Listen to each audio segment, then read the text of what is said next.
Welcome to Pillowtime Lore. This is your soft corner of the night, a place where stories live like warm embers, glowing in the dark.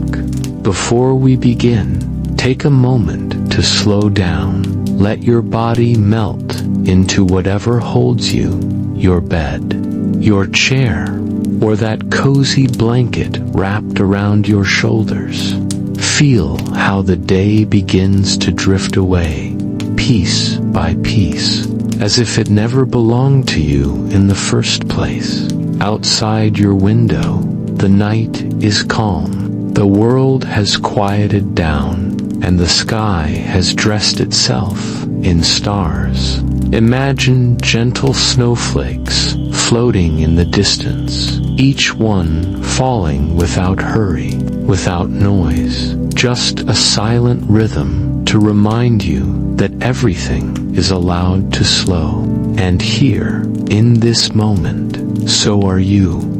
The glow of a fireplace flickers softly nearby, its warmth wrapping around you like an embrace. The golden light catches on shelves of books, on soft pillows, on every little detail that makes a room feel like home. You breathe in, and the air feels gentle, safe, peaceful. You breathe out, and the weight of today slips further and further away. There is nothing you need to do right now.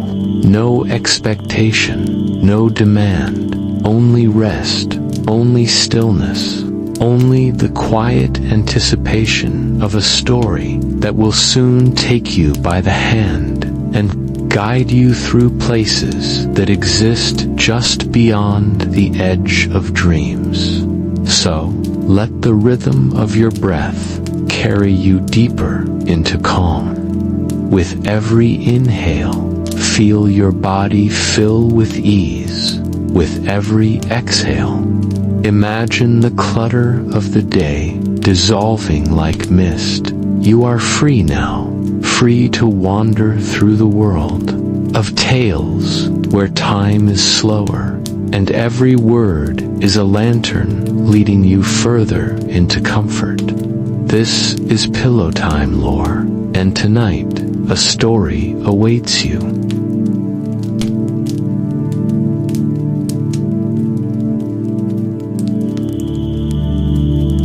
Ethan had always been the boy everyone looked up to, the one who solved math problems before the teacher even finished writing them on the board, the one parents pointed to when telling their own kids to study harder, the one whose future seemed already written in golden ink. He was supposed to be unstoppable, until the day the results came. It was his first major exam, the kind everyone said would decide the course of his future. Ethan had studied hard, or at least he thought he had, but when the paper came, his mind froze. The questions that once felt easy in practice now looked like strangers on the page, and when the final bell rang, he walked out with a sinking heart, pretending to be fine while fear curled inside him. The day of results, the classroom buzzed with nervous whispers. Ethan sat still, tapping his pencil against the desk. When the teacher called his name and handed him the paper, his chest tightened. A red mark glared back at him, a failing grade. His ears rang. The room felt smaller, colder. The same mouths that once cheered for him now whispered in disbelief. At home, it was worse. His parents exchanged heavy glances, their silence louder than scolding. His younger brother asked innocently why Ethan had done so badly, and that question cut deeper than any insult. He felt the weight of shame press against his chest. He wanted to disappear into his room and never come out. That night he lay awake, staring at the ceiling that once felt like a canvas of dreams, now looked like a cage. He wondered if everything people said about him was a lie. Maybe he was never brilliant. Maybe he was just ordinary. And for Ethan, That thought was scarier than failure itself. The days after Ethan's failure dragged like heavy chains. School no longer felt like his place. The teachers avoided his eyes. Classmates who once asked for his help now laughed behind his back. And even at home, he felt like a stranger. So one evening, when the sun dipped low and painted the sky in fading orange, Ethan slipped out quietly, not knowing where he was heading, only knowing he needed to walk away from everything for a while. His feet carried him to the railway tracks that ran just outside town, a place where trains roared past during the day, but stood silent and empty at dusk. Ethan walked along the stones, kicking pebbles, listening to the distant cry of crows. And for the first time in weeks, he let his thoughts spill freely. He thought of who he used to be, and who he had become, and the space between those two felt unbearable. As he bent to pick up a flat stone to throw, something else caught his eye. Half buried in the dirt lay a small round object, rusty and weathered. Ethan pulled it free and brushed it with his sleeve. It was a compass, or at least what looked like one. Its glass was cracked, its metal corroded, and yet when he tilted it, the needle spun wildly, as if alive. Curious, he stared at it. When he thought of going home, the needle spun without direction. When he thought of studying again, it shook, but did not stop. But when he closed his eyes and imagined proving everyone wrong, standing tall with pride again, the needle steadied, as if pointing to something unseen. Ethan froze, heart pounding. It was impossible, and yet it felt real. In his hand lay something broken, and yet it seemed to know him better than anyone else. Ethan could not stop thinking about the strange compass, the way it had steadied in his palm when he imagined proving everyone wrong, haunted him. It was just an object, broken and rusty, yet it felt alive. So the next morning he slipped it into his pocket before school, telling himself he would test it properly. During math class, when the teacher handed out a worksheet, Ethan felt the old fear rise in him. His mind began to wander, but under the desk he quietly held the compass. The needle spun in frantic circles. His breath quickened. Then he took a deep breath and told himself he would finish at least one problem with focus. Slowly, carefully. As he thought that, the needle trembled, then steadied. His heart skipped, and he solved the question with more calm than he expected. Over the next few days, Ethan began experimenting more. When he sat down for homework, the compass needle spun whenever he doubted himself. But if he cleared his mind, pushed away distractions, and decided he would complete a task, the needle steadied, sometimes weakly, sometimes strong, depending on how committed he was. He began to see a pattern. The compass did not point north, it pointed at his own determination. Soon it became a ritual. Ethan would wake up, hold the compass, and think about what he wanted from the day. If he thought vaguely, the needle spun like a storm, but when he pictured a goal clearly, like finishing his reading or staying focused in class, the needle calmed, and so did his mind. It was not magic, not really, but to Ethan, it felt like the compass was teaching him something he had forgotten, that focus was a choice, and clarity had power. Days turned into weeks, and the compass never left Ethan's side. It was with him at school, in his pocket during meals, resting under his pillow at night. At first he thought maybe it held some strange hidden power, but slowly, as he watched the way it behaved, a deeper truth began to unfold. One evening, he sat at his desk, books spread out before him. He was tired, his thoughts tangled, his eyes drifting toward his phone. He held the compass, and as expected, the needle spun without rest, circling like his own wandering thoughts. Then he closed his eyes, pushed the distractions away, and told himself he would finish just one chapter with full focus. When he opened his eyes, the needle was steady, sharp, almost proud, and in that moment it struck him. The compass was not broken. It was a mirror. It did not guide him like maps did. It guided him by showing what his own mind looked like. If he was scattered, the needle spun. If he was focused, it pointed firmly.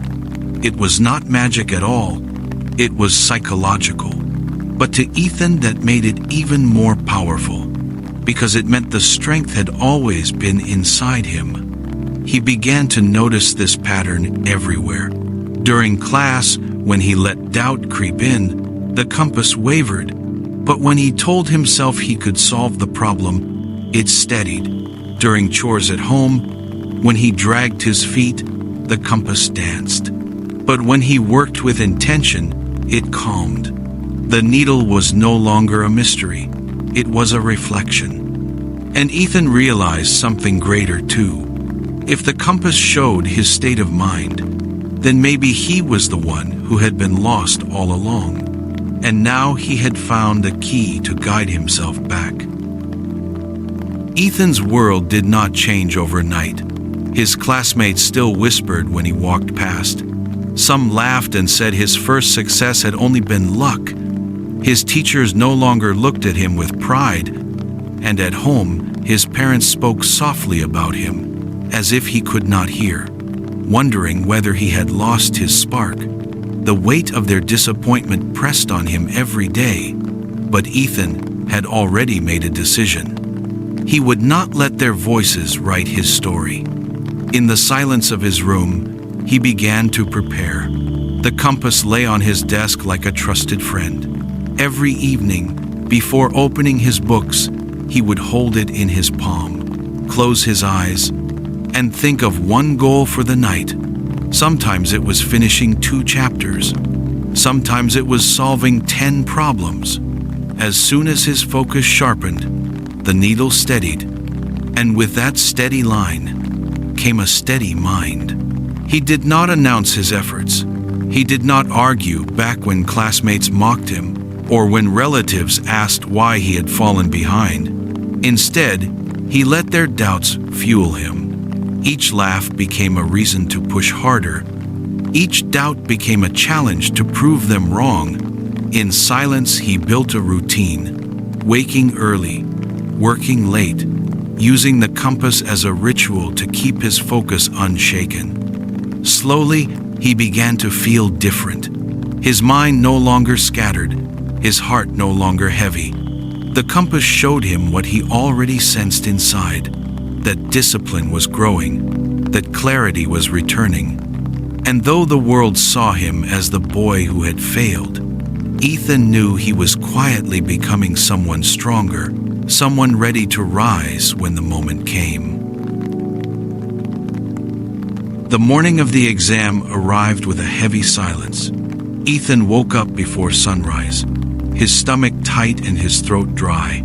He washed his face with cold water, looked into the mirror, and almost did not recognize the boy staring back. He looked older somehow, more serious, yet a shadow of doubt still lingered in his eyes. He reached for his bag and walked out, telling himself this time would be different. At school, the air was buzzing with nervous chatter. Classmates huddled together, flipping through last-minute notes. Some glanced at Ethan with smirks, as if expecting him to fail again. But he kept his head down and walked quietly to his seat, his heart pounding like a drum in his chest. When the teacher handed out the papers, his hands trembled, and almost without thinking, he slipped one hand into his pocket, searching for the compass. His fingers touched nothing. The pocket was empty. His stomach dropped, and the sound of chairs scraping and pens clicking around him grew unbearably loud. He checked again, desperate, but it was gone. He had left it behind. A rush of panic rose like a wave ready to drown him. His chest grew tight, his throat dry. The one thing he had trusted was not there. For a few seconds the page blurred in front of his eyes, his mind screaming that he could not do this. Yet in the middle of that storm, a strange thought sparked. Maybe this was the test all along. Maybe the compass had been nothing more than a mirror, reminding him of what was already inside. He closed his eyes, clenched his fists, and whispered to himself to be steady. When he opened his eyes again, the panic did not vanish, but it no longer controlled him. His hands still shook, but he picked up his pen and began, every word and every answer his own fight, his own compass beating quietly within. The days after the exam dragged slowly. Ethan could not shake the memory of his empty pocket. Each night, he replayed that moment, wondering if it had doomed him. Whispers at school stung his ears. Some laughed, some shook their heads, and even friends stayed quiet, leaving him alone with his thoughts. Yet in the middle of his doubt, one memory kept returning, the strange calm that carried him through when he had nothing to hold on to. Maybe that was enough. Maybe it meant he was different now. Still, the weight was heavy, and as a result, day crept closer. His chest tightened with both fear and a flicker of hope. The day of the results arrived like a storm. Students gathered in the courtyard, their voices rising with excitement and fear.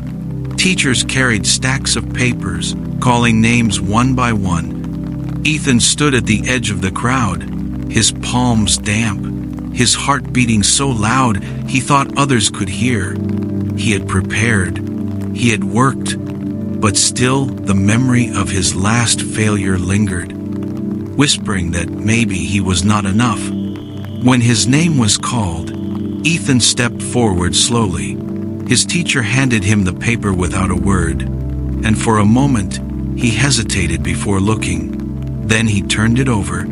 His eyes widened, his chest tightened. The number at the top was not just a pass, it was the highest score in the class, a perfect comeback.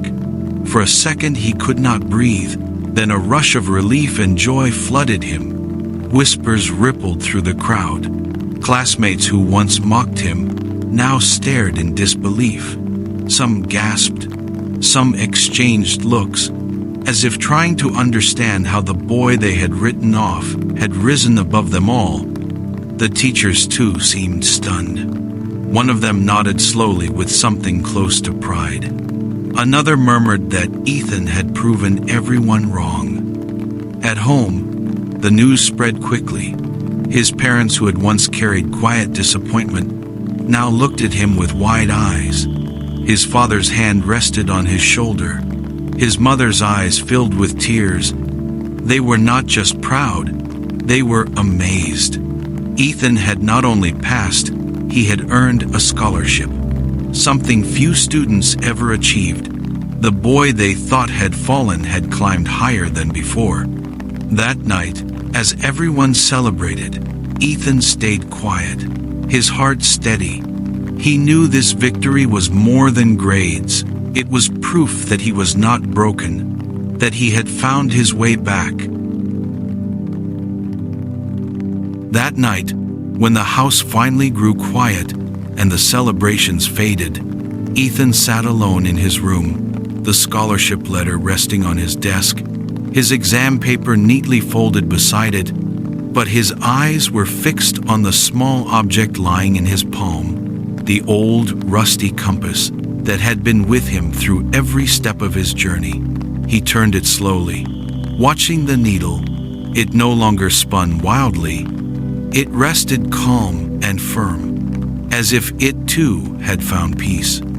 He thought back to the first day he had found it near the railway tracks, cracked, worn, forgotten, just like he had felt at that time, and he smiled softly, He had believed it was broken, yet all along it had been reflecting something inside him. It had shown him his scattered mind, his fears, his doubts, and when he chose to focus, it had rewarded him with steadiness. It was never the compass that was lost. It was him, and he had finally found his way. Ethan stood and placed the compass carefully on his shelf, not as a tool he needed anymore, but as a reminder. Its scratches and rust made it imperfect, yet it had carried meaning greater than any shiny, flawless thing. It had taught him the greatest lesson he could learn, that clarity is not given by the world, it is built within, and determination is the truest direction one can follow. As he lay in bed, his heart was calm, not racing with fear or doubt, but steady, just like the needle of the compass. Tomorrow would bring new challenges, harder exams, bigger struggles, yet he no longer feared them, because now he knew that the real compass had always been inside him, pointing him forward, steady and unshaken.